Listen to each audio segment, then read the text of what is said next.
नमस्कार दोस्तों, M Santoshi education IAS में आपका स्वागत है। जैसे कि आप लोग ने देखा, हमने पार्ट सेट का ए कर लिया था। ठीक है, ये आज आपका पार्ट 2 होने जा रहा है। ठीक है, पार्ट 2 होने जा रहा है।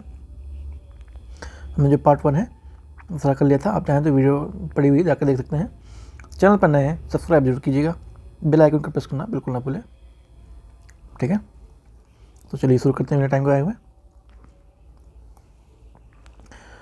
दूसरा टॉपिक क्या है?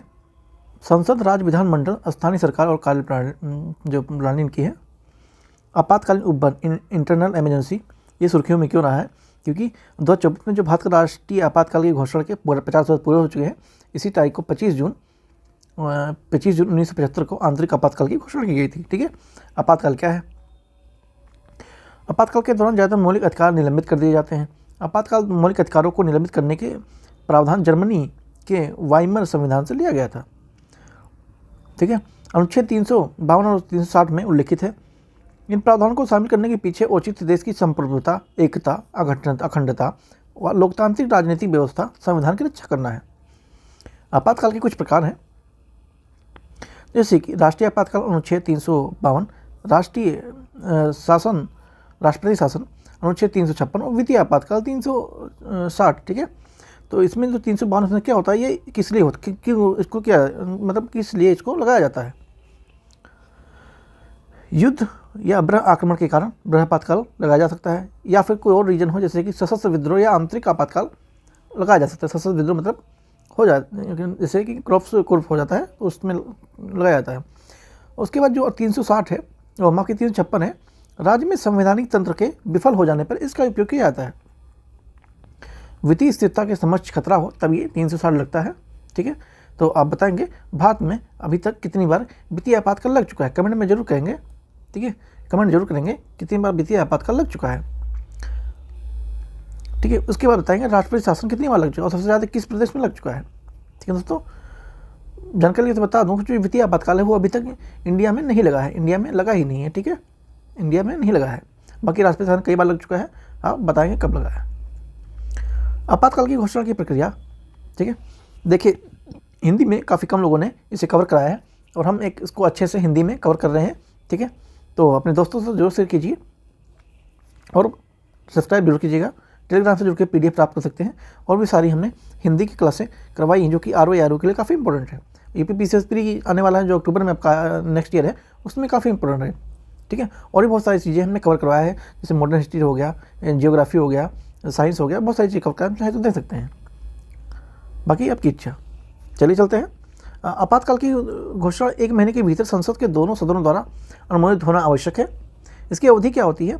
जो आपातकाल है उसे जारी करने के 6 महीने तक लागू रहता है और दोनों सदनों के जो पारित एक संकल्प माध्यम से अगले 6 महीने के लिए बढ़ाया भी जा सकता है। इस प्रक्रिया के माध्यम से आपातकाल को अनिश्चित समय तक बढ़ाया जा सकता है। इस प्रावधान के जो 44वां संविधान संशोधन था 1978 का, उसमें संविधान में इसमें जोड़ा गया था। राष्ट्रीय आपातकाल के जो उपबंध हैं उनको जोड़ा गए थे। आपातकाल को मंजूरी देने के लिए विशेष बहुमत के होना जरूरी है। विशेष बहुमत के कुल जो 50% सदस्य हैं उनसे अधिक उपस्थिति या मतदान करने वाले कम से कम 2 तिहाई लोग होने चाहिए।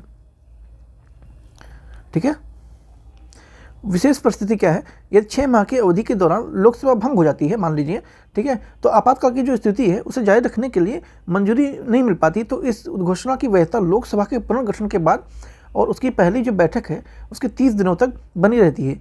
शर्त इतनी है कि जो राज्यसभा है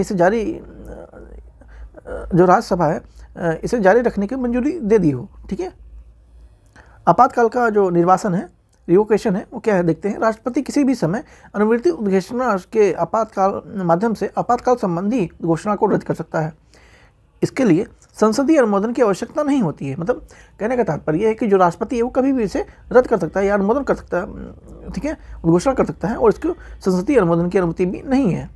आपातकाल के घोषणा के जरिए अस्वीकृति से संबंधित संबंध में जो लोकसभा, राज्यसभा साधारण बहुमत से अनुमोदन प्राप्त हो सकता है, होना आवश्यक होता है। ठीक है, कहने तात्पर्य जो राष्ट्रपति है वो इसे आदेश जारी कर सकते हैं, उन्हें किसी की परमिशन लेने की आवश्यकता भी नहीं है। आंतरिक आपातकाल के बाद जो 44 संविधान संशोधन 1978 का होता है, उसके मध्य लाए गए संवैधानिक परिवर्तन हुए। कुछ क्या क्या हुए देखते हैं। लिखित जो अनुमोदन क्या है कि जो मंत्रिमंडल द्वारा राष्ट्रपति को दी गई लिखित सलाह के आधार पर ही की जा सकती है।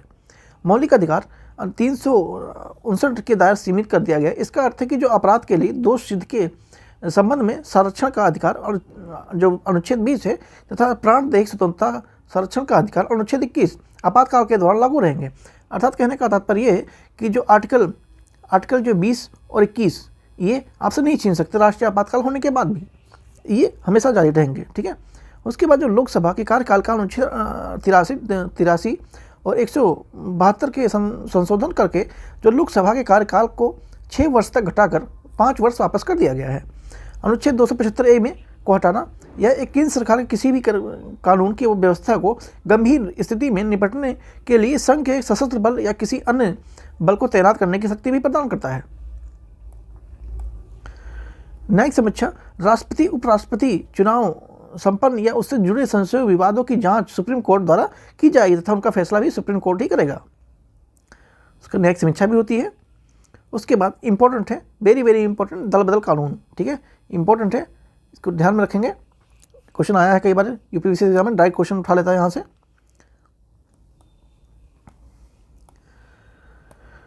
सुर्खियों में क्यों रहा कि जो सुप्रीम कोर्ट ने 10वीं अनुसूची की संवैधानिकता को चुनौती देने वाली एक रिट याचिका खारिज कर दी थी। क्यों कर दी थी देखते हैं।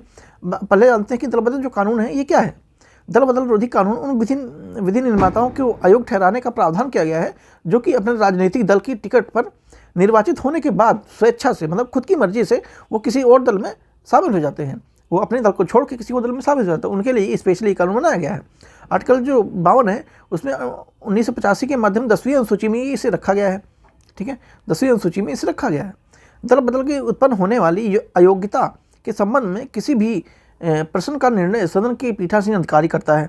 ठीक है, अगर दल बदल में किसी उत्पन्न अयोग्यता होती है तो उसके संबंध में कौन करता है, जो पीठासीन अधिकारी उस समय होता है वो करता है। अयोग्यता का आधार क्या क्या होता है उसको देख लेते हैं। यदि कोई सदस्य स्वेच्छा से अपने दल की सदस्यता छोड़ देता है, सदन में अपने राजनीतिक दल निर्देशित विपरीत और दल अनुमति प्राप्त किए बिना मतदान करता है या मतदाता अनुपस्थित रहता है, इस तरह से कृत से उस दल के जो 15 दिन के भीतर माफ़ नहीं किया जाता है। यदि कोई निर्दलीय चुनाव के बाद राजनीतिक दल में शामिल हो जाता है तो वो अयोग्य हो जाता है। समझ रहे हैं, वो निर्दलीय चुनाव लड़ता है उसके बाद वो उस राजनीतिक दल में शामिल हो जाता है तो वो अयोग्य कहलाता है। कोई मान्यतिक सदस्य या सीट ग्रहण करके तारीख के 6 महीने समाप्ति के बाद राजनीतिक दल में शामिल हो जाता है तो वह अयोग्य हो जाता है। दल बदल कानून कुछ अपवाद हैं, उनको भी देख लेते हैं। दल बदल कानून किसी भी राजनीतिक दल किसी अन्य दल या उसके मध्य विलय की अनुमति देता है, बशर्ते कम से कम 2/3 विधायक विलय के पक्ष में हों। मतलब 2/3 लोग पक्ष में हों तो वो अनुमति देता है। यदि कोई लोकसभा अध्यक्ष या राज्यसभा सभापति के चुना जाता है तो वह अपने दल से इस्तीफा दे सकता है। यदि कोई व्यक्ति लोकसभा अध्यक्ष या राज्यसभा के सभापति के रूप में चुना जाता है तो वह अपने दल से इस्तीफा दे भी सकता है। पद छोड़ने के बाद वह फिर से उस दल में शामिल भी हो सकता है। ये कुछ अपवाद है। ठीक है, वर्तमान में पीठासीन जो अधिकारी होते हैं दल बदल के मामले में निर्णय लेने में समय सीमा निर्धारित करने वाला कोई कानून मौजूद नहीं है। 10वीं अनुसूची है उसको कुछ एक बार देख लेते हैं थोड़ा। किहोते हेलोहन बनाम जचिल 1992 मामले में सुप्रीम कोर्ट ने निर्णय दिया कि जो दल बदल विरोधी कानून के तहत अध्यक्ष का निर्णय न्यायिक समीक्षा के अधीन होता है। किशन चंद्र मेघसंघ वाद विवाद 2020 में सुप्रीम कोर्ट ने कहा था कि 10वीं अनुसूची के अयोग्यता संबंधी याचिकाओं पर अध्यक्ष द्वारा 3 महीने के भीतर निर्णय लिया जाना आवश्यक है। उसके बाद अनुपातिक प्रतिनिधित्व।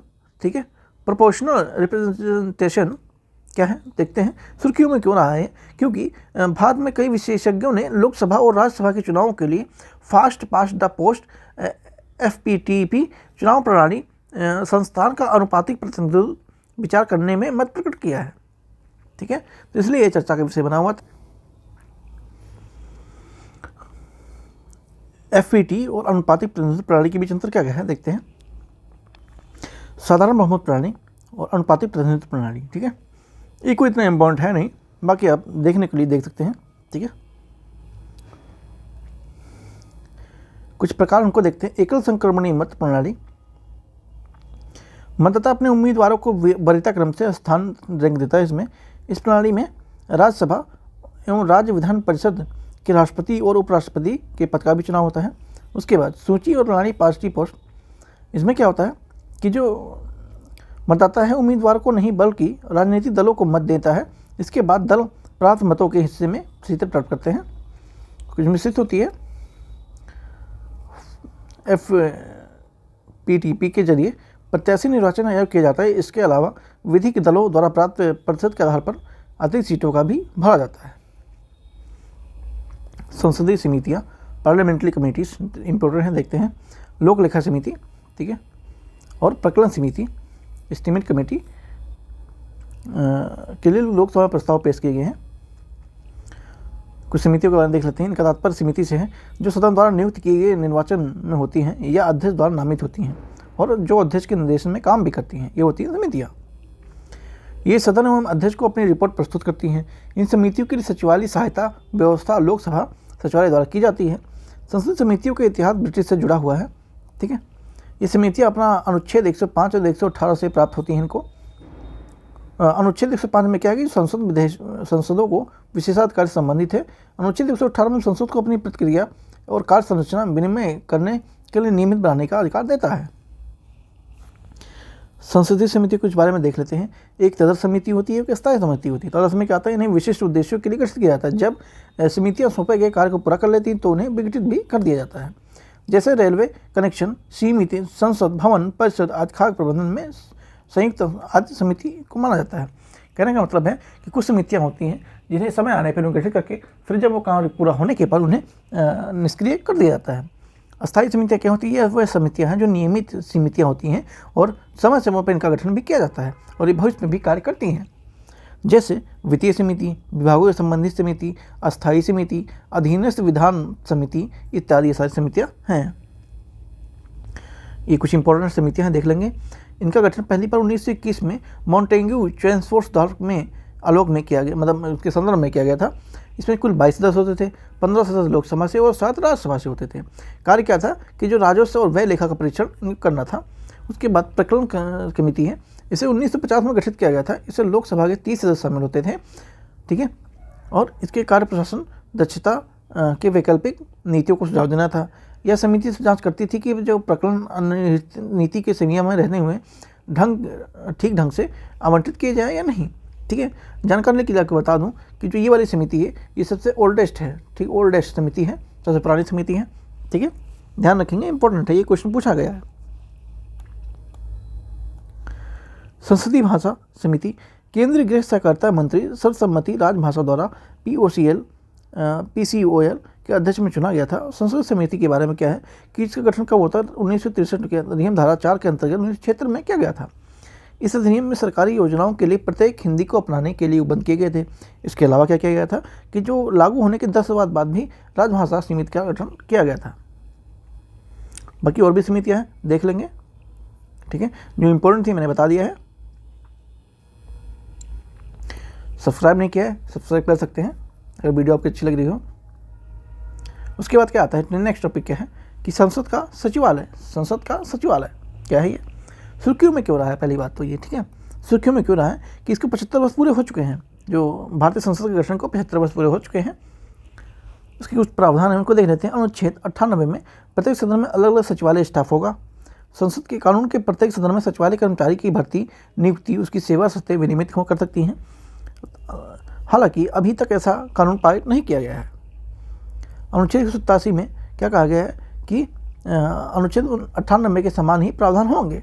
अनुच्छेद 98 क्या है, कमेंट में बताएंगे आप। राज्यसभा और लोकसभा में 1992 में अस्तित्व में आती हैं, ठीक है। लोकसभा सचिवालय में संसदीय सचिवालय कहा गया है। इसके विपरीत राज्यसभा के लिए राज्य परिषद सचिवालय के नाम से नए सचिवालय का निर्माण किया गया था। वर्ष 1954 में दोनों सचिवालय का नाम बदलकर क्रमशः राज्यसभा सचिवालय, लोकसभा सचिवालय कर दिया। कब किया गया था, 1954 में किया गया था।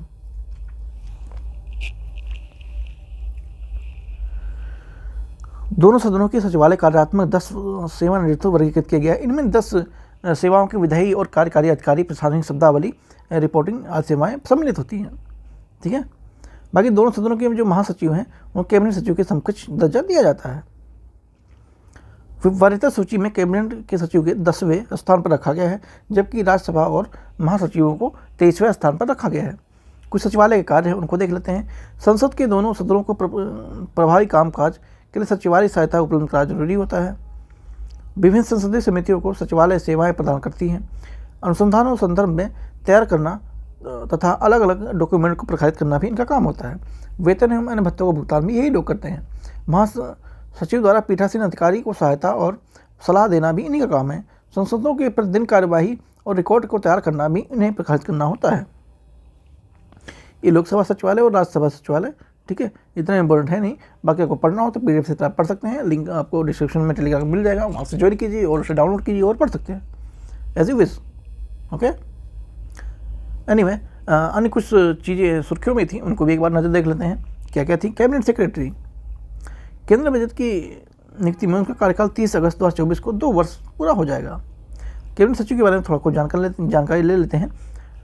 इनकी नियुक्ति वरिष्ठ सहयोगिता के आधार पर की जाती है, जो मतलब सबसे वरिष्ठ होता है उसके की जाती है प्रोफेशन में, ठीक है। भारत सरकार के कार्यकाल आवंटन के लिए 1961 में भारत सरकार और संचालन अधिनियम 1961 प्रशासन की जिम्मेदार होता है। मुख्य कार्य इनके क्या होते हैं कि जो केंद्रीय मंत्रियों के सम्मेलन सुनिश्चित करना, मंत्रालयों, विभागों और जो विभिन्न मतभेदों को दूर करना इनका काम होता है मेन। कैबिनेट सचिव जो सिविल सेवा बोर्ड का पदेन अध्यक्ष भी होता है। कैबिनेट सचिव के पास केंद्र सरकार के विभागों के ऊपर कोई अधिकार नहीं होता है, उसे केंद्र सरकार के सचिवों के बीच सर्वोच्च अधिकारी माना गया है, ठीक है। जो कैबिनेट सचिवों से सर्वोच्च अधिकारी के रूप में मान्यता प्रदान की गई है। संसद में राष्ट्रपति का अभिभाषण, प्रेसिडेंट एड्रेसेस द पार्लियामेंट। 18वीं लोकसभा के गठन के बाद संसद में 2 सदनों की संयुक्त बैठक को संबोधित करते हैं। राष्ट्रपति के अभिभाषण के बारे में थोड़ा जान लेते हैं। संविधान के अनुच्छेद 86(1) के अनुसार राष्ट्रपति संसद को एक सदन में या दोनों सदनों में संयुक्त बैठक कर अभिभाषण दे सकता है, करेगा। हालांकि संविधान में लागू होने तक अभी किसी भी राष्ट्रपति ने इस प्रावधान के तहत अभिभाषण नहीं किया है। अनुच्छेद 87 में अवसर दिए गए हैं कि जब राष्ट्रपति दोनों सदनों की संयुक्त बैठक विशेष अभिभाषण देता है तो 2 अवसर होते हैं। कौन कौन से होते हैं? प्रत्येक आम चुनाव के बाद पहले सत्र में आराम करना तथा प्रत्येक वर्ष के पहले सत्र में भी आराम करना, ये 2 अवसर होते हैं। मूल संविधान के अनुच्छेद 187 में प्रत्येक सत्र में आरंभ किए गए दोनों सदनों में राष्ट्रपति अभिभाषण का प्रावधान किया गया था, ठीक है। प्रथम संविधान संशोधन अधिनियम 1951 के द्वारा इस प्रावधान में संशोधन किया गया था, ठीक है। संसद के सदस्यों की शपथें हैं कुछ, उनको देते हैं oath of the members of parliament. 18वीं जो लोकसभा का गठन हुआ है उसमें संसदों की शपथ दिलाई गई थी। वैसे इतना इम्पोर्टेंट है नहीं, बाकी इन्हें जो थोड़ा बहुत देख लेते हैं।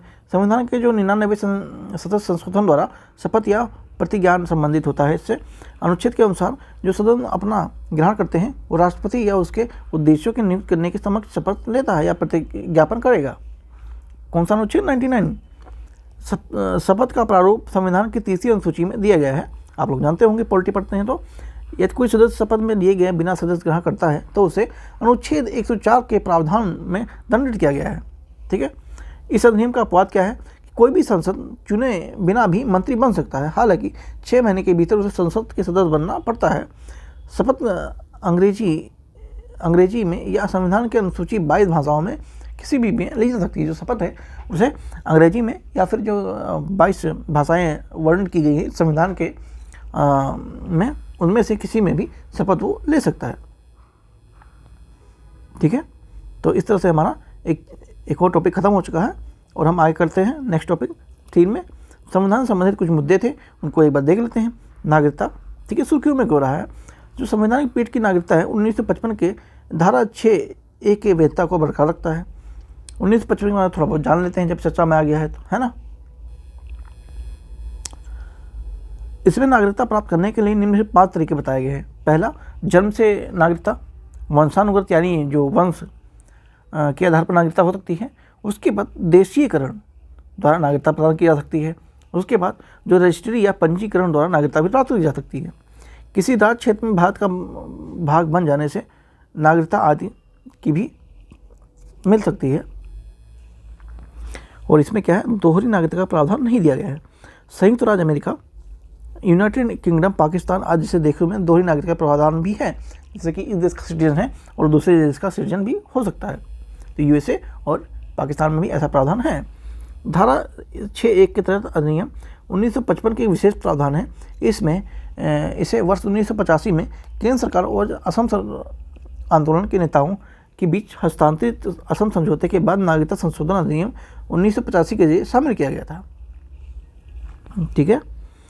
इस धारा के तहत 1 जनवरी 1966 में 24 मार्च 1961 के बीच पूर्व पाकिस्तान यानी वर्तमान का जो बांग्लादेश है से असम सरकार ने आकर बसे सभी व्यक्तियों को विदेशी घोषित करने जाने की तारीख के 10 वर्ष बाद भारतीय नागरिकता प्रदान करने का प्रावधान किया गया था। उसके बाद 2019 में CAA आता है। ठीक है, नागरिकता संशोधन अधिनियम। इसमें अधिनियम 1955 में संशोधन करता है। सुर्खियों में क्या है, विदेशी विषयक अधिकरण, फॉरेन ट्रिब्यूनल्स। ठीक है, देख लेंगे। नागरिकता संशोधन अधिनियम 2024, इसको देख लेते हैं। वेरी वेरी इंपॉर्टेंट है। ठीक है, इंपॉर्टेंट काफ़ी है, सुर्खियों में था। गृह मंत्रालय ने नागरिकता अधिनियम 2009 में संशोधन किया और नागरिकता 2024 में अनुसूचित किया कि ऐसा नागरिकता संशोधन अधिनियम 2019 में लागू करने के उद्देश्य से किया गया था। ठीक है, कुछ बिंदु हैं उस पर थोड़ा नजर डालते हैं। पात्रता क्या हो सकती है? ठीक है, कि भारत का नागरिक के लिए आवेदन कर सकता है, भारतीय मूल निवासी व्यक्ति हो या किसी नागरिक से शादी करने वाले या महिला पुरुष भी हो सकता है, भारतीय नागरिक की नाबालिग संतान भी हो या वह माता पिता से भारतीय नागरिक के रूप में पंजीकृत हो, वह जिस माता पिता की कोई संतान स्वतंत्र भारत की नागरिक रही हो या OCI कार्ड धारक हो, ओवरसीज सिटीजन ऑफ इंडिया, वो कार्ड उसके पास होना चाहिए, पंजीकृत व्यक्ति हो। ठीक है, तो वो पात्र है नागरिकता, इंडियन नागरिकता प्राप्त करने के उसमें। देशी द्वारा नागरिकता प्रदान करने की अन्य पात्रता है, जैसे विवरण की सत्यापना प्रमाणित करने पे, ठीक है, वाला एक शपथ पत्र दाखिल करना होगा। 8वीं अनुसूची में सूचित भाषाओं में से कि इस भाषा का पर्याप्त ज्ञान होना, ये भी एक वो है कि आपको नागरिकता मिलने के चांसेस हैं। ठीक है, बाकी आप लोग देख सकते हैं, कोई इतना ज़्यादा इंप्रेस में वो है नहीं, इतना कोई पूछता है नहीं। इंपॉर्टेंट क्या है? तो इंपॉर्टेंट ये है, क्या है, 2019 का CAA। ठीक है, जो प्रवासी निम्नलिखित में से 4 शर्तों को पूरा करते हैं उन्हें अधिनियम के तहत अवैध प्रवासी नहीं माना जाएगा। क्या?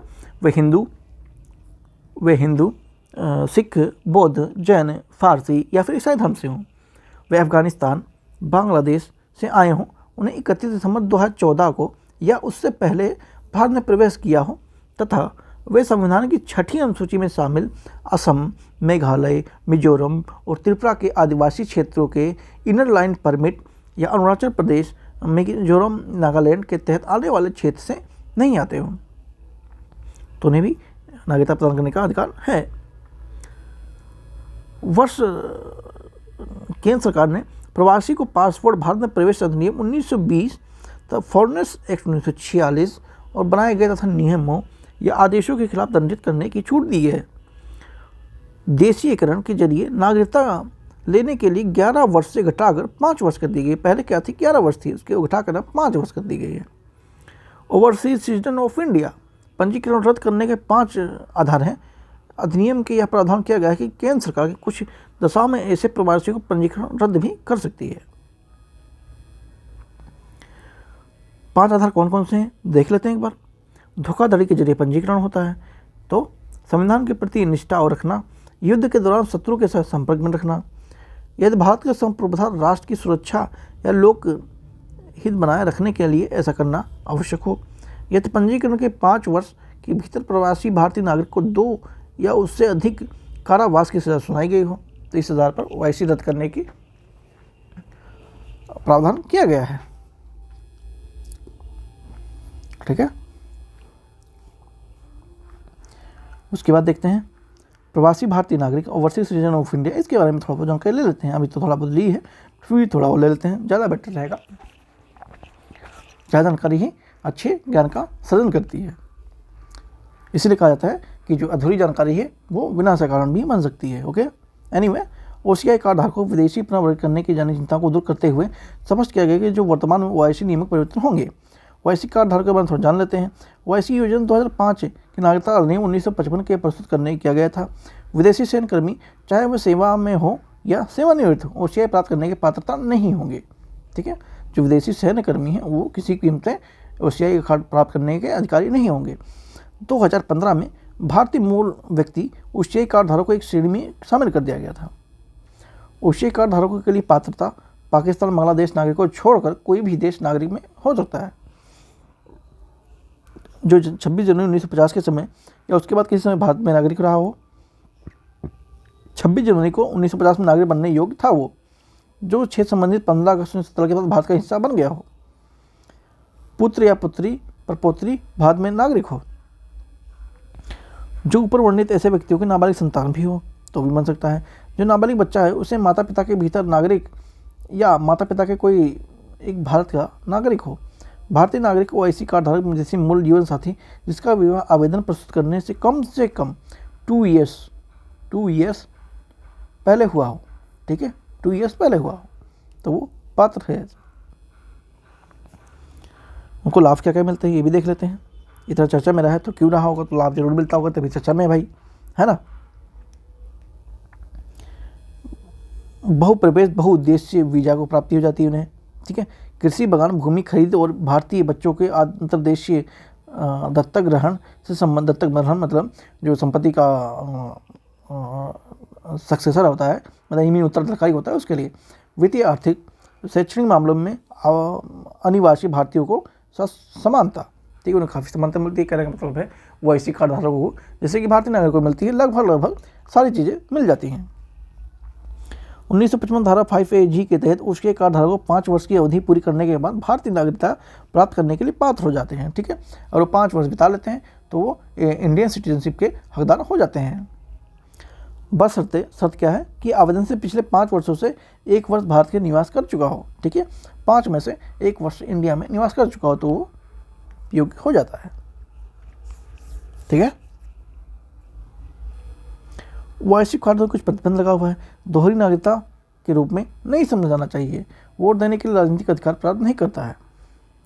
संवैधानिक पदों पर नियुक्ति के लिए अपात्र होंगे। राष्ट्रीय अनुच्छेद आर्टिकल राष्ट्रपति और अनुच्छेद 66 में उच्चतम न्यायालय के न्यायाधीशों, उच्चतम अनुच्छेद 138 उच्च न्यायालय और अनुच्छेद 217 में न्यायाधीश होते हैं। बाकी आप लोग देख लेंगे, इतना इंपॉर्टेंट है नहीं। ठीक है,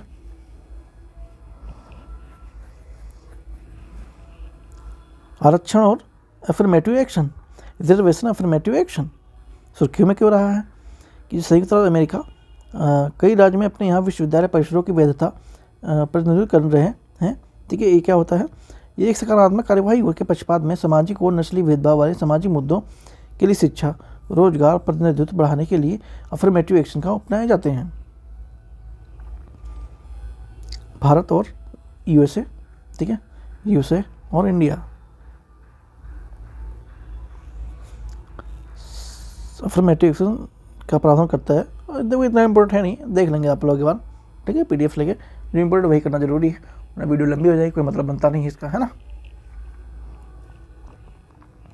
अनुसूचित जाति और उप वर्गीकरण, सब क्लासिफिकेशन, शेड्यूल कास्ट सुर्खियों में क्यों है, इंपॉर्टेंट थोड़ा बन जाता है।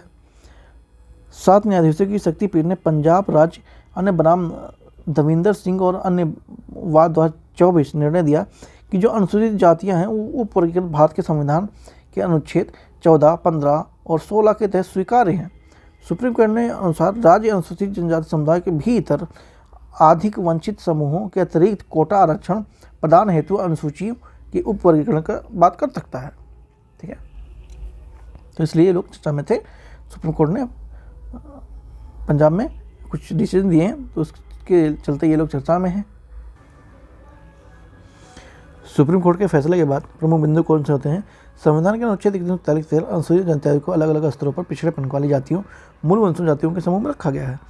अनुच्छेद 341 से 1 के तहत क्या है, किसी भी राष्ट्रपति किसी भी राज्य क्षेत्र की कुछ जातियों को मूल वंशों जाति निवासियों आधिकारिक तौर पर अनुसूचित जनजातियों के रूप में नामवाचित कर सकता है। जो 341 आर्टिकल है अनुच्छेद, उसके तहत जो राष्ट्रपति है उनके पास शक्ति प्रदान होती है, वो किसी भी जाति समूह केंद्र शासित प्रदेश में जातियों को मूल वंश या जनजातियों को अनुसूचित जातियों के रूप में नामांकित कर सकता है। उसके बाद अनुच्छेद 341(2) है उसका उल्लंघन नहीं करता है। जो वर्गीकरण है, क्योंकि जो उपवर्गीकरण से ना तो इस सूची की किसी नए अनुसूचित जाति के सम्मिलित किया जाता है और ना ही किसी बाहर की जाति को रखा जाता है। अनुच्छेद 341(2) में किसी भी नागरिकों को अनुसूचित जनजाति में शामिल होने करने की शक्ति प्रदान होती है, उसे हटा भी नहीं सकते हैं। बाकी आप लोग पढ़ लेंगे, कोई इतना खास है नहीं इसमें, जो खास था मैंने बता दिया है। आज इस संबंध में कुछ महत्वपूर्ण न्यायिक निर्णय है। इंदिरा गांधी सैनी बनाम 1992 में सुप्रीम कोर्ट ने इस बात को पर जोर दिया था कि जो सरकार में ओबीसी कहते किसी क्रीमी लेयर को आरक्षण के लाभों से बाहर रखना चाहिए। ईवी चिन्या बनाम आंध्र प्रदेश राज्य 2004 में अनुसूचित जनजातियों का उपवर्गीकरण राष्ट्रपति द्वारा आरक्षण हेतु एससी द्वारा किसी भी सूची में शक्ति के लिए छेड़छाड़ करने का समान है, इसलिए संविधान के अनुच्छेद 341(2) के उल्लंघन करता है, जो विशेष रूप से शक्ति प्रदान करता है ये, ठीक है। समान नागरिक संहिता, uniform civil code, very very important है, ठीक है, वीवीआईपी है, क्योंकि ये काफ़ी चर्चा में था अभी। उत्तराखंड ने मुख्यमंत्री ने राज्य में जनवरी 2025 में समान नागरिक संहिता घोषित कर दी है, ठीक है। ये क्वेश्चन आ सकता है कि यूसीसी लागू करने वाला कौन सा राज्य बना है, तो यूके बना है। UK means Uttarakhand, not United kingdom, ठीक है। पृष्ठभूमि देख लेते हैं थोड़ा बहुत उसके, है ना। स्वतंत्रता से पहले देखते हैं, पहले लेक्स ले की रिपोर्ट 1840 में इससे अपराधों के सबूतों और कॉन्ट्रैक्ट अनुबंध के संबंध में भारतीय कानून को संहिताबद्ध करने के महत्व पर जोर दिया गया था। हालांकि इसमें सुझाव दिया गया था कि हिंदुओं और मुसलमानों को व्यक्तिगत कानूनों पार्सल लॉ को इस प्रकार के संहिताकरण से बाहर रखा जाना चाहिए। BN राव समिति 1941 में इस समिति के हिंदू कानूनों के संहिताकरण के लिए संहिताबद्ध हिंदू कानून के सुझाव दिए थे। इसमें कहा गया कि जो महिलाओं को समान अधिकार देने की बात कही गई थी यहाँ पर, ठीक है। उसके बाद स्वतंत्रता के बाद का देखते हैं क्या सीन था। विशेष विवाह समूह 1954 में इस अधिनियम को भारत के नागरिकों और विदेशी में रहने वाले सभी भारतीयों के लिए किसी धर्म या आस्था को मानने वाले व्यक्ति से विवाह करने का प्रावधान किया गया था।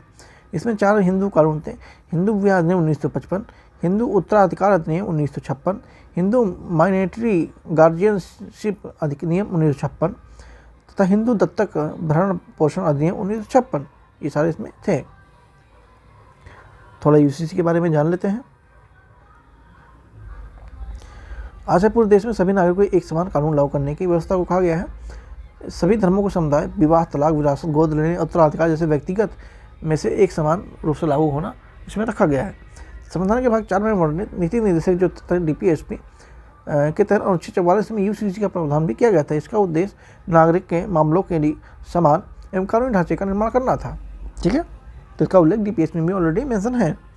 इसकी वर्तमान स्थिति क्या है कि जो वर्तमान भारत के व्यक्तिगत कानून है, जो पर्सनल लॉ है, वो काफ़ी जटिल और अलग अलग है। जैसे कि कोई हिंदू है उसका अलग है, कोई मोमडन है उसका अलग है, क्रिश्चियन का अलग है, और जो सिख है उनका अलग है।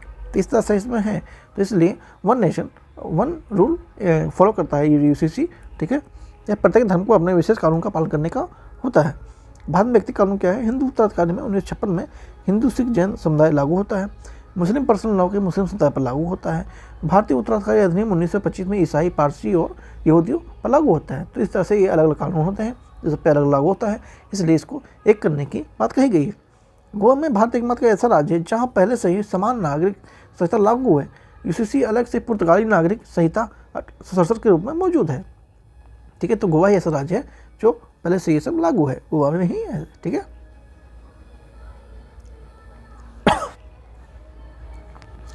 उपासना स्थल विशेष उपबंध अधिनियम 1961, places of worship special provisions act 1991 सुर्खियों में क्यों रहा है?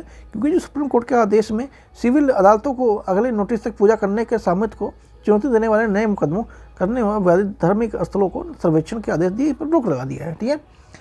आई थिंक आपको कुछ आवाज़ें आ रही होंगी, कुछ शादी वगैरह है जस्ट थोड़ी दूर पे, तो शायद आपको आवाज़ आ रही होगी, तो उसके लिए थोड़ा एडजस्ट कीजिएगा, ठीक है। थोड़ा और करेंगे, उसके बाद हम रहने देते हैं, फिर नेक्स्ट वीडियो में करेंगे, है ना। अभी कितना है? हाँ, अभी इतना है ना, अभी 4-5 पेज और बाकी हैं। एनीवे कर लेते हैं उनको भी जल्दी से। सब्सक्राइब नहीं किया, सब्सक्राइब जरूर करेंगे। तो पूजा और उपासना का विशेष संबंध क्या है उसके बारे में जानते हैं। यह पूजा और धार्मिक चरित्र वही रहेगा जो 15 अगस्त 1947 से पहले था। अभी आपने देखा होगा काफ़ी विवाद चल रहा था, ठीक है, काफ़ी भी इसको लेके मस्जिद और मंदिर को लेकर काफ़ी विवाद चला है। तो उसमें क्या था नियम में कि जो 15 अगस्त 1947 को था वो ऐसा ही बाद में रहेगा। इसमें कहा गया था कोई भी व्यक्ति किसी भी धार्मिक संप्रदाय की पूजा स्थल किसी अलग संप्रदाय या दूसरे वर्ग परिवर्तन नहीं कर पाएगा, ठीक है। इस अधिनियम में राज्य के प्रत्येक पूजा स्थल के धार्मिक चरित्र बनाए जाएंगे जैसे स्वतंत्रता के पहले मौजूद था, का सकारात्मक दायित्व भी डालते हैं। यह घोषणा पूजा स्थल के रूप में परिवर्तित करने के बाद में सभी मुकदमे, अपील, कोई अन्य कार्यवाही 15 अगस्त 1947 को किसी भी अदालत प्राधिकरण समक्ष लंबित है, कानून होते ही ये समाप्त हो जाएंगी, ठीक है। जैसे कि जो पहले किसी भी मुकदमा को चल रहा होगा ये एक बार लागू होने पर ये सब वैसे समाप्त हो जाएंगी। इस अधिनियम के कुछ अपवाद हैं, ठीक है, अपवाद हैं, थोड़ा देख लेते हैं। अयोध्या में विवादित स्थल इस अधिनियम में छूट दी गई थी। जो अयोध्या का विवादित जो मंदिर था, राम मंदिर बना है, उसमें ऐसे ये कानून लागू नहीं होता है। इसके अलावा यह अधिनियम प्राचीन स्मारक, पुरातत्वीय स्थल, अवशेष अधिनियम 1958 के अंतर्गत आने वाले स्मारकों, पुरातत्वीय स्थलों पर लागू नहीं होते हैं। कोई भी विवाद जिसका अंतिम रूप से निपटारा या निस्तारण हो गया हो उस पर भी लागू नहीं होते हैं। वे मामले भी इसमें शामिल नहीं हैं जो पहले निपट चुके हैं या सुलझ गए हैं और ऐसे किसी स्थल का कोई रूपांतरण जिसे पूर्व राजा मंदिर किया गया हो, राजा मंदिर से किया गया हो, इस अधिनियम के दायरे में नहीं आता है। जुर्माना क्या है? जुर्माना अधिनियम धारा 6 में इसके प्रावधान का उल्लेख है कि जुर्माने के साथ साथ अधिकतम 3 साल की उम्र कैद सजा का प्रावधान भी रखा गया है। देख रहे हैं आप लोग कितने कहते हैं। Preventive detention, what is the preventive detention? Jaseela Saji बनाम भारत संघ के मामले 2024 में सुप्रीम कोर्ट प्रिवेंटिव डिटेशन के खिलाफ प्रभावी पक्ष में प्रस्तुत करने के लिए हिरासत में लिए गए व्यक्ति को अधिकार को उचित ठहराया। क्या होता है जानते हैं थोड़ा। ये एक ऐसी प्रक्रिया है जिसमें किसी व्यक्ति को भविष्य में कोई अपराध किए जाने की आशंका पर भी उसे उठा लिया जाता है। न्यायालय बिना किसी मुकदमा चलाए हिरासत में लिया जाता है। जब किसी व्यक्ति को उचित आशंका हो कि वह लोक व्यवस्था के खतरा उत्पन्न कर सकता है तो उसे हिरासत में ले लिया जाता है। मान लीजिए कि जो शासन है उसको किसी भी डाउट होता है कि इसकी वजह से इन फ्यूचर में अशांति या अनहेल्दी इन्वायरमेंट बनता है तो उसे उठा लिया जाता है शक के बेहाल पे। संविधान के अनुच्छेद 22 में अंतर्गत संसद और राज्य विधान प्रिवेंटिव डिटेंशन कानून बना सकते हैं। भारतीय संविधान के अनुच्छेद 22(1) में और 22(2) में गिरफ्तारी और डिटेंशन के खिलाफ सुरक्षा प्रदान करता है। मतलब इसमें प्रावधान है कि अगर किसी को लगता है तो वो प्रदान कर सकता है। लेकिन अनुच्छेद 23 के अनुसार जो संविधान के अनुच्छेद 22(1) और 22(2) में प्रदान की गई सुरक्षा प्रिवेंटिव डिटेंशन की संविधान कानूनों के तहत गिरफ्तार या हिरासत में किए गए व्यक्ति को उपलब्ध नहीं होती है। ठीक है, वैज्ञानिक प्रावधान है, ये आप एक बार पढ़ लेंगे, कोई इतना इंपॉर्टेंट है नहीं, इंपॉर्टेंट था उन्होंने बता दिया। महत्वपूर्ण न्यायिक निर्णय क्या होता है? एस गोपाल बनाम राज्य 1950 में न्यायालय ने अनुच्छेद 22(5) के स्पष्ट रूप से प्रावधान के प्रिवेंटिव डिटेंशन अधिनियम 1950 को स्वीकृति दी थी। ठीक है, सिब्बल लाल बनाम उत्तर प्रदेश राज्यवाद, सुप्रीम कोर्ट ने कहा था, क्या कहा था कि जो अदालत में डिटेशन करने की वास्तविक या डिटेशन करने के लिए कोई पेश तथ्यों की जांच करने में सक्षम नहीं है। उसके बाद कुछ व्यक्तिगत अधिकार हैं, पर्सनल राइट होते हैं। दिल्ली हाई कोर्ट ने अंतरिम आदेश में e commerce store AI chatbot को अभिनेता की सहमति के बिना उसके नाम, छवि, आवाज़ के रूप में दुरुपयोग करने के प्रतिबंध कर दिया। अभी आप लोग जान रहे हैं आर्टिफिशियल इंटेलिजेंट का ज़माना आ गया है। ठीक है, तो इसमें किसी का भी कुछ भी यूज़ किया जा सकता है, तो उसी सिलसिले में ये व्यक्तिगत जो राइट्स हैं उनको बाधित होते हैं। व्यक्तिगत नाम, आवाज़, हस्ताक्षर, छवि या अपनी आसानी से पहचानी जाने वाले किसी अन्य विशेषता को जो सेलिब्रिटी किसी आदि को व्यक्तिगत करता है। ठीक है, आपने देखा होगा अभी काफ़ी चर्चा में था, एक कोई फेमस एक्टर्स हैं तो उनका वीडियो ऐसे ही वायरल हो गया था। बाकी वो नहीं थी, वो कोई और था, सिर्फ उनकी फेस था। ठीक है, तो इस चलते ये न्यूज़ में था। देश के किसी भी व्यक्ति अधिकार या उसके स्पष्ट रूप से उल्लेखित नहीं किया गया कि निजता का अधिकार और संपत्ति का अधिकार इसके तत्व विद्यमान है। व्यक्तिगत अधिकार के दो घटक होते हैं, कौन? पब्लिसिटी का आधार और दूसरा निजता का अधिकार। पब्लिसिटी में क्या होता है कि अपनी छवि, समानता, पहचान, रक्षा करने का अधिकार होता है। टैक्स मार्क्स अधिनियम 1999 कहते हैं, तो कॉपीराइट अधिनियम 1957 कहते हैं। अनाधिकृत प्रतिनिधित्व सुरक्षा अनुच्छेद 21 दिलाता है। जस्टिस SK पट्टुस्वामी बनाम भारत संघ 2017 में ये प्रावधान किया गया था। मरणोपरांत अधिकार, ठीक है, मरने के बाद भी अधिकार मिलता है। भारतीय दंड संहिता IPC यदि कोई व्यक्ति किसी मृतक या उसके परिवार की प्रतिष्ठा के खिलाफ नकारात्मक टिप्पणी करता है, अपमानजनक सामग्री भी प्रकाशित करता है, तो उस भारतीय दंड संहिता तथा के तहत मानहानि का मुकदमा दायर किया जा सकता है। ठीक है, तो आईपीसी की धारा के तहत यदि कोई उसको मरणोपरांत भी उसको कुछ ऐसा कमंट या अभद्र करता है तो मानहानि के तहत मुकदमा दायर किया जा सकता है। प्रतीक या नाम अनुसूचित उपाय रोकथाम अधिनियम 1950 यह कानून अधिनियम अनुसूची में सूचीबद्ध कुछ गणमान्य व्यक्तियों, पदों, नामों और प्रतीकों का अधीनाकृत उपयोग कर सकता है। ठीक है, व्यक्तिगत अधिकारों के संबंध में कुछ महत्वपूर्ण निर्णय दिए गए हैं, ये आप एक बार देख लेंगे, इंपॉर्टेंट है नहीं, वीडियो पॉज करके भी आप पढ़ सकते हैं। अरुण जेटली बनाम नेटवर्क सॉल्यूशन प्राइवेट लिमिटेड और अन्य बनाम 2011 दिल्ली हाई कोर्ट वास्तविक दुनिया में किसी व्यक्ति की लोकप्रियता या प्रसिद्धि इंटरनेट की दुनिया पर भी लागू होती है। दीपा जयशंकर बनाम AL विजय 2019 बनाम हाई कोर्ट में किसी व्यक्तिगत पब्लिसिटी और निजता के अधिकार उसकी मृत्यु के बाद या उसके कानूनी उत्तराधिकार को विरासत में मिल सकते हैं। ठीक है, तो जो किसी व्यक्ति की मृत्यु के पश्चात उसके जो पब्लिसिटी है, उसका निजता का अधिकार उसे कानूनी उत्तराधिकार के रूप में भी मिल सकते हैं। कुछ अन्य महत्वपूर्ण सुर्खियों में थे, उनको देख। शत्रु संपत्ति, इनेमी प्रॉपर्टी। पाकिस्तान के जो पूर्व राष्ट्रपति परवेज मुशर्रफ ने पूर्वजों की उत्तर प्रदेश में ऊपर से शत्रु संपत्ति बेचने का निर्देश दिया था। ठीक है, यूपी में क्या था, यूपी में था उनके जो पूर्वजों की उनकी जो शत्रु संपत्ति थी, ठीक है, उसको बेचने का आदेश दिया था। शत्रु संपत्ति क्या है देख लेते हैं। शत्रु संपत्ति अधिनियम 1968 में शत्रु ऐसे देश जो उसके नागरिक के रूप में परिभाषित किया जाता है, जैसे कि अर्थात पाकिस्तान और चाइना भारत पर आक्रमण किया हो, वो शत्रु को माना जाता है।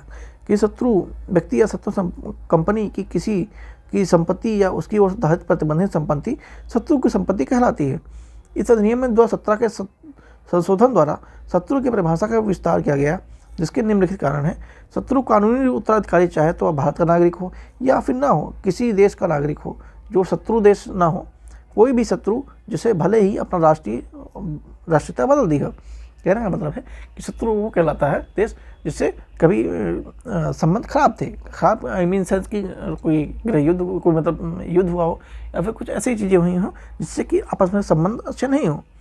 1968 में अधिनियम भारत के शत्रु संपत्ति अभिरक्षक, संरक्षण, प्रबंधन, नियंत्रण और बिक्री का अधिकार देता है। शत्रु संपत्ति शिक्षा ग्रहण अधिनियम के अधीन होता है। भुला दिए जाने का अधिकार, राइट टू द फॉरगॉटन। ठीक है, इंपॉर्टेंट है, ये भी चर्चा में था, पिछले साल भी चर्चा में था। सुप्रीम कोर्ट ने डिजिटल प्राइवेसी यानी डिजिटल दुनिया का निजता का सुरक्षा के लिए भुला देने के अधिकार को भी सुनवाई की है, के बारे में जानते हैं। इसे डेटा मिटाने का अधिकार भी कहा जाता है। इसका मतलब है कोई व्यक्ति किसी संगठन से अपने व्यक्तिगत डेटा को मिटाने का अनुरोध कर सकता है। यह अधिकार तब लागू होता है जब व्यक्तिगत डेटा उद्देश्यों के लिए आवश्यक नहीं रह जाता है, जिससे कि एकत्र किया गया हो, जब डेटा प्रोसेसर में सहमति वापस ले ली गई हो। भुला दिए जाने का अधिकार फ्रांसीसी न्यायशास्त्र से उल्लेखित विस्मृत किए जाने का अधिकार से हुई है। हालांकि जो भुला देने का अधिकार एक पूर्ण या निरपेक्ष अधिकार नहीं है। जस्टिस KS पट्टुस्वामी 2017 मामले में सुप्रीम कोर्ट ने भुला दिए जाने के अधिकार को संविधान के अनुच्छेद 21 के तहत जीवन के अधिकार के हिस्से के रूप में मान्यता की है। तो जो ये वाला आर्टिकल है, ये आर्टिकल 21 के तहत ही आता है। 2017 में जस्टिस KS पट्टुस्वामी केस में सुप्रीम कोर्ट ने बोला ऐसा। डिजिटल व्यक्ति की डेटा संरक्षण अधिनियम 2023 में भुला दिए जाने के अधिकार का उल्लेख भी नहीं है। यूरोप में जनरल डेटा प्रोटेक्शन एक्ट कानून को भुला दिए जाने के अधिकार में सम्मिलित किया गया था। ठीक है, एक टॉपिक और बचा है, इसको भी देखते हैं। Inner line permit. What is inner line permit? ILP। Nagaland सरकार ने दीमापुर, चुमुकेदीमा और न्यूलैंड जिलों के लिए एक इनर लाइन परमिट करने की मंजूरी दे दी है। इसके बारे में क्या है यह सरकार द्वारा जारी किए गए आधिकारिक पत्र दस्तावेज होता है जो भारतीय नागरिकों को सीमित अवधि के लिए संरक्षित क्षेत्रों में भेजने की अनुमति देता है। इनर लाइन परमिट भारत की अंतर्राष्ट्रीय सीमाओं का निकट आवागमन के विनिमय बनाता है, आसान बनाता है। पूर्वोत्तर भारत में जनजातीय संस्कृतियों की रक्षा के लिए ये काम आता है। 1847 में बंगाल के ईस्टर्न फ्रंटियर रेगुलेशन एक्ट से ये इसकी उत्पत्ति होती है। विधि के एक पर्यटन के क्षेत्र के लिए दीर्घकालिक प्रवासन अक्सर रोजगार के लिए उद्देश्य के लिए उपयोग किया जाता है। इसके अंतर्गत आने वाले राज्य अरुणाचल प्रदेश हैं, मिजोरम है और नागालैंड और मणिपुर भी आते हैं। पात्र कौन से नहीं होंगे? भारतीय जो 6 महीने से अधिक समय विदेश में रह रहे हैं, PIO कार्ड धारक, OCI कार्ड धारक, उन्हें संरक्षित प्रतिबंधित करने हेतु विशेष अनुमति प्रतिबंधित क्षेत्र में परमिट लेना होगा। ठीक है, संरक्षित क्षेत्र परमिट कौन से हैं कि विषय क्षेत्र में आदेश 1958 के तहत राज्य इन परमिट क्षेत्रों वाले अंतर्राष्ट्रीय सीमाओं के बीच सभी क्षेत्रों को संरक्षित करने की कोशिश किया गया है। वर्तमान संरक्षित क्षेत्र कौन कौन से हैं? अरुणाचल प्रदेश, उत्तर प्रदेश, अरुणाचल प्रदेश संपूर्ण जो अरुणाचल प्रदेश है वो, हिमाचल प्रदेश, जम्मू कश्मीर, राजस्थान, उत्तराखंड के कुछ हिस्से तथा संपूर्ण सिक्किम और कुछ भाग संरक्षित क्षेत्र में प्रतिबंधित क्षेत्र में आते हैं, प्रोहिबिटेड जोन में आते हैं। ठीक है, बाकी ये इतना इंपॉर्टेंट है, आप देख लेंगे। तो ये हमारा टॉपिक खत्म हो गया। नेक्स्ट टॉपिक में हम सेंट्रल और स्टेट रिलेशन को देखेंगे। ठीक है दोस्तों, चैनल पर नए सब्सक्राइब जरूर कीजिएगा। इसका पार्ट आप पहला जरूर देखिएगा, ये आपका पार्ट 2 था। ठीक है, थैंक यू सो मच, मिलते हैं नेक्स्ट वीडियो में। सी यू सून गाइस।